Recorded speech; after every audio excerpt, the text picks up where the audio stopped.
back. So today I have a video for you if you are a spiritual woman, but you're also very ambitious and driven and high achieving, and how to navigate your inner work, your spiritual growth, and your healing journey so that you don't get burnt out.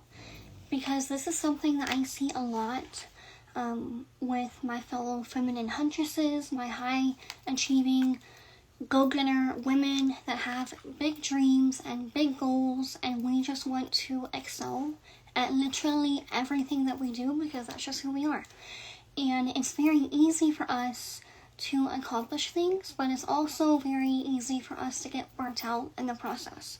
And your inner work and your spirituality and your healing is not supposed to be a burden. If anything, it's supposed to be a process and a set of tools that you use every day to help you evolve. And the first step to evolution is releasing the dense energy, releasing the negative energy, releasing the trauma, so that our container and our spirit, our nervous system, and our energy fields can have more room for joy and blessings and achievements and expansion. Okay? And I just want to say something for, my high achieving, successful women. I don't care what anyone says within the spiritual community, especially the divine feminine coaches nowadays. You are not too masculine. There is nothing wrong with you, okay?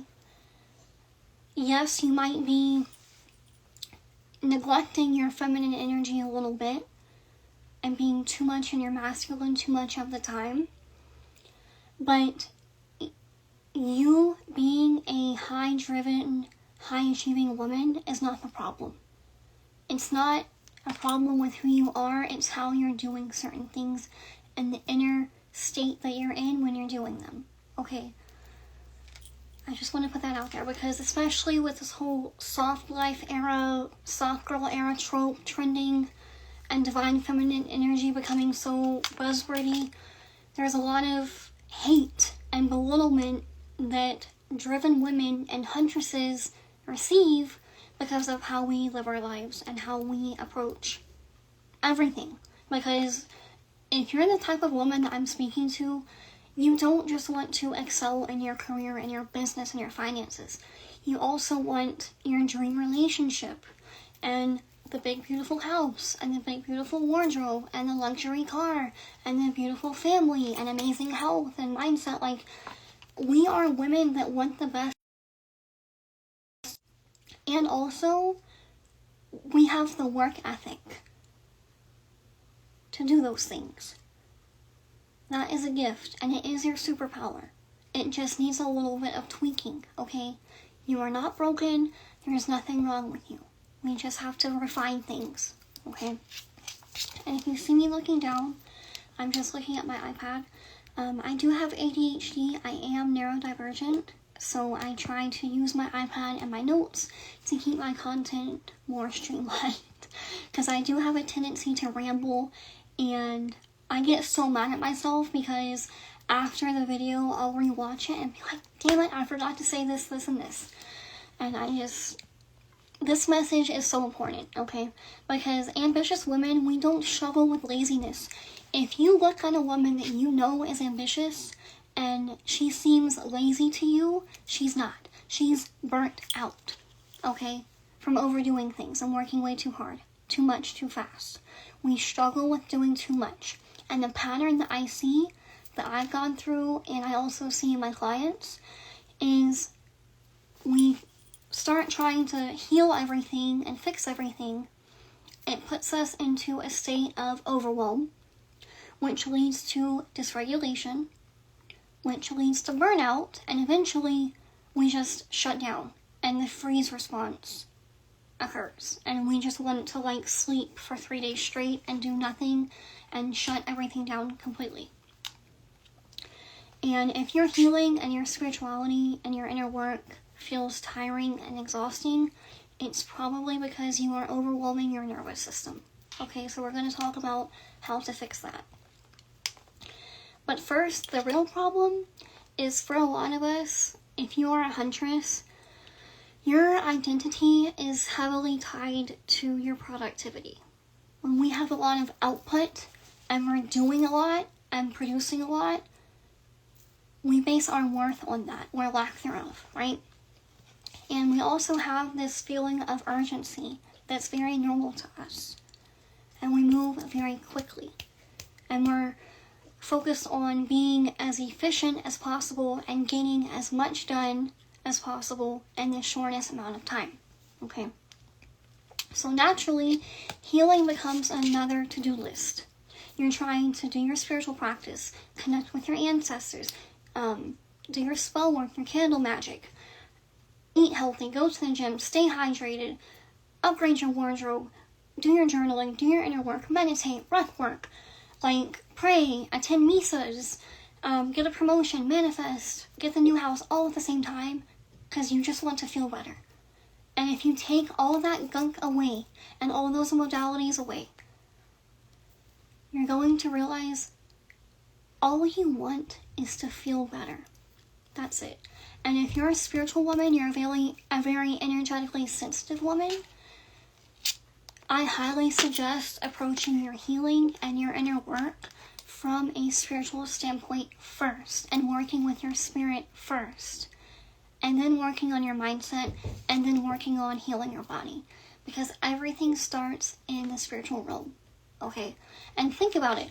Yes, we talk a lot about nervous system and all that, but before all that comes your soul. And your soul and your spirit carries trauma from not just this lifetime, but past lifetimes. Okay? And beyond that, it also carries spiritual DNA that has your ancestors' trauma. And you also have physical DNA that have that ancestral trauma within it. So the ultimate goal is to heal the spirit, and everything else will follow. Okay? Your nervous system cannot heal under pressure. And the shift that ambitious women need is not more modalities. It requires consistency with fewer things. So narrowing it down. Okay? This is why I created a 3-pillar spiritual healing process that I highly, highly recommend, and that I started with, and that works. Okay? Instead of focusing on 20 different healing methods, focus on 3 anchors. The first one is the most important: your spiritual connection. Your connection to God and your spirit guides and the divine. And your higher self. Because once you invite spirit to join you on your healing journey and your inner work and personal development, I promise you it gets 10 times easier than you doing it alone. Because think about it, when we talk about things like generational curses and ancestral trauma, your ancestors, they know what that's like, because you're carrying the things that they went through. No one knows their experiences better than they do. They lived them.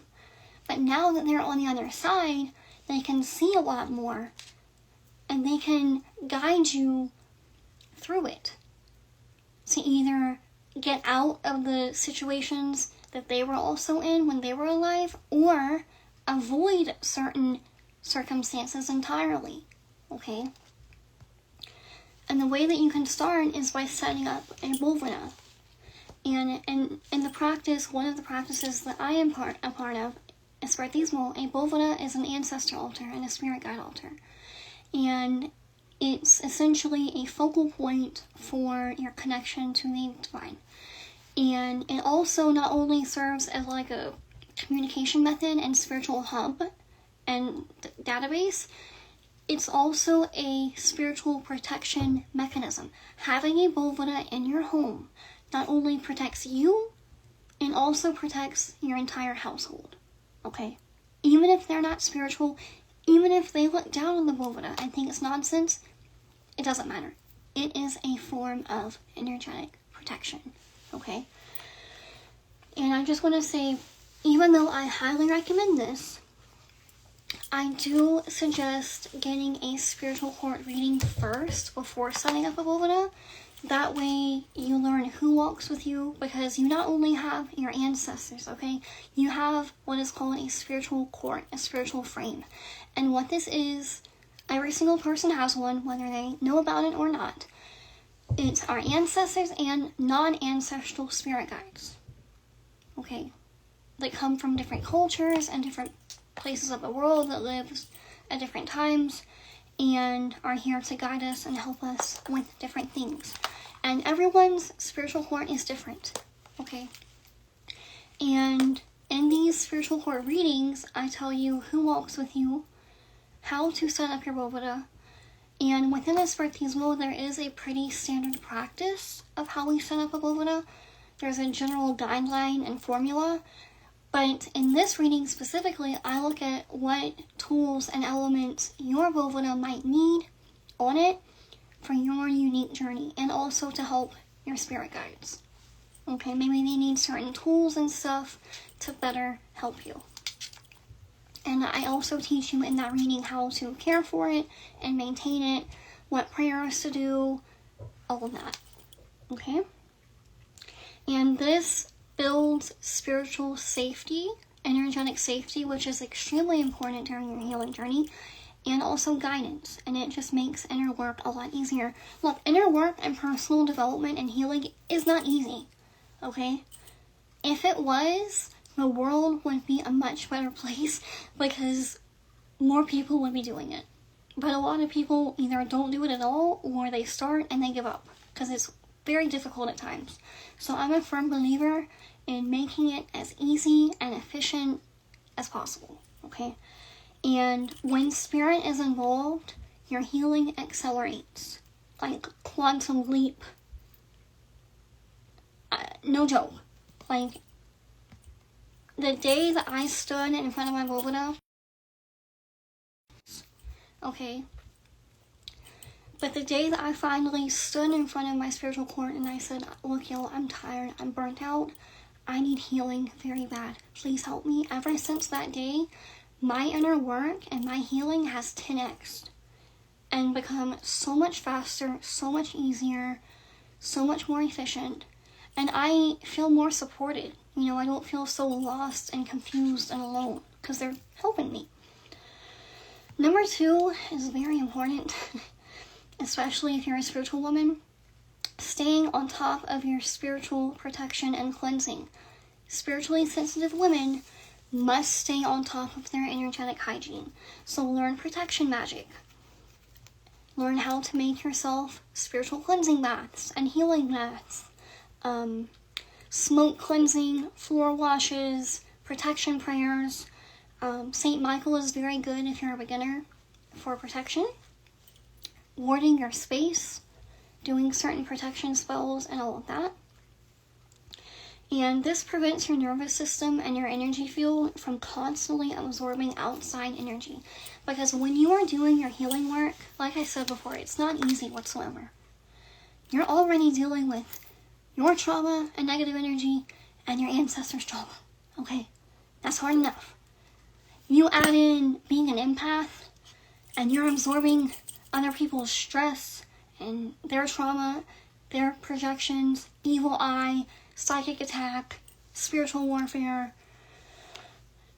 It's going to be 100 times harder to heal. So you have to keep your energy field as clean as possible. Okay? I'm telling you, it's very important. Number 3 is journaling. Simple, consistent emotional processing, not pages and pages of prompts, unless that works for you, okay? Just pick like 3 journal prompts a day and start from there, okay? Just simple questions like, what am I feeling right now? What triggered this feeling? What do I need today? Because journaling creates emotional regulation and self-awareness. And also, just writing and getting your thoughts out on paper and giving them a space to live outside of your mind and your body is a game changer. Okay? Like, especially when God made Nikki, God knew full and hell well what he was doing. Okay? And he decided that for most of her 20s, life was not going to be easy. Okay, I'm neurodivergent, I have ADHD, And I'm a high achieving, high driven woman, ambitious woman, perfectionist. I'm a Capricorn moon.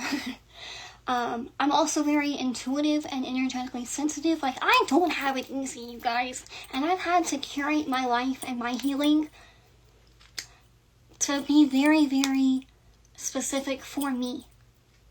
Because these aspects of myself, my ambition, my drive, my hunger for amazing blessings and success, like, and my energetic and emotional sensitive energy, I tried to change these things about myself for a very long time, and to no avail. And finally I was like, you know what, instead of trying to be like everyone else, I'm gonna tweak my approach to things in my life so that it works better for me. In other words, just accepting who I am instead of working against it. And the more that I did this, I knew I was on the right track, because content and tools and resources and information would just come into my life and my field that validated everything that I was feeling. Women that are also made like me came into my life and my field, and I learned from them, and I'm like, oh my god, I'm not alone. And this really is an issue. Like, there's a lot of women like me. It's just, even though there's a lot of us, we're not the societal norm. You know, we're very complex, very, very intricate. God spent extra time on us, okay? For a big reason, because we have the potential to make amazing change. But there are certain things that we need to tweak first to be able to smoothly move through the world and make a positive impact.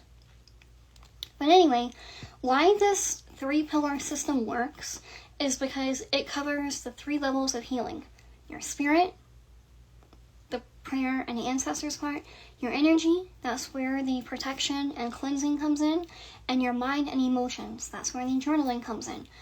And instead of forcing healing, you create conditions where healing happens naturally, okay? Set up a Vovana and start working with it, and do your prayers on a regular basis. Cleanse and protect your energy regularly. If you need spiritual baths, go to sirensnectar.com/baths. I recommend my 6-bath set. It's 3 cleansing baths and 3 healing baths. And also at checkout, there's an option to add a head wash and a floor wash. A head wash is to cleanse your crown chakra, which is very important, especially if you are in the beginning stages of your spiritual journey and trying to connect to the divine, keeping your mind and your crown clear. And the floor wash is very helpful in cleansing your space, because if you just cleanse your body and don't cleanse your space at all, you're just going to reabsorb the negative energy. Okay. It also cleanses your energy field. What else? Okay. Number 6 is stop stacking. Stop overwhelming your nervous system. Some signs that you are overwhelming your nervous system: trying to fix everything at once, obsessing over routines and structure, feeling behind in your healing, and you're exhausted by personal development. Ambitious women stack practices. Regulated women make them more efficient and narrow them down. The next thing is an identity shift. So, yes, it's okay to ask, how fast can I heal? That's the starting point, but like, a paradox within inner work is sometimes you have to slow down to speed up. It's very paradoxical. I don't know why the universe works this way. I think it has something to do with once we relax and slow down, then we kind of become more open for change. You know what I mean? But switch from how fast can I heal to how safe can my system feel, because everything starts with safety. That is the most important on your healing journey. Okay, so to close, incorporate the 3-pillar system at first. Spiritual connection, protection and cleansing energetically, and journaling. That's all. Okay? Start there. Okay? Because what I'm seeing is it's a beautiful thing that ambitious women are moving into spirituality and wanting to excel in their spiritual growth. But sometimes we tend to overdo it. And I don't want to see my fellow huntresses embark on their spiritual journey only to give it up because they overwhelm themselves.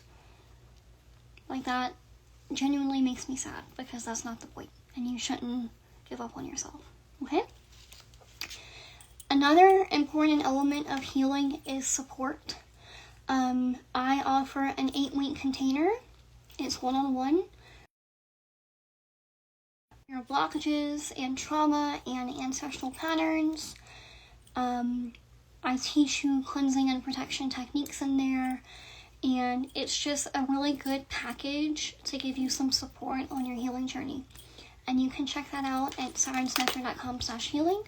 You can also purchase individual 90-minute healing sessions with me that are also one-on-one at sirensnectar.com/booking if you want to get to know me a little bit first and get comfortable with my approach to spiritual healing.